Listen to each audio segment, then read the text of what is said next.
ঘর থেকে বের হতে খুঁড়তে হচ্ছে সুড়ঙ্গ। তুষারপাতে রীতিমতো স্থবির হয়ে পড়েছে রাশিয়ার ক্যামচাটকা। পুরো একটা শহর যেন সাদা চাদরে ঢাকা।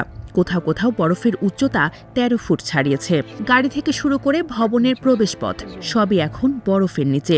গত ৩০ বছরের মধ্যে এমন ভয়াবহ তুষারপাত দেখেনি এই উপদ্বীপের বাসিন্দারা। পরিস্থিতি এমন যে ঘর থেকে বের হতেও বাসিন্দাদের বরফ কেটে সুড়ঙ্গ বানাতে হচ্ছে।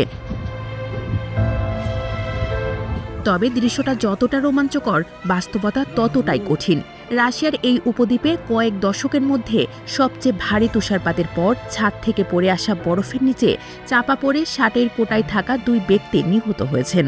বন্ধ হয়ে গেছে সড়ক যোগাযোগ, ফ্লাইটেও বিলম্ব ও বাতিলের ঘটনা ঘটেছে। ভবনের ক্ষতি এড়াতে জরুরি সেবাকর্মীরা ছাদ থেকে বরফ পরিষ্কার করছে। পাশাপাশি বাসিন্দাদের অপ্রয়োজনীয় ভ্রমণ এড়িয়ে চলার পরামর্শ দেওয়া হয়েছে।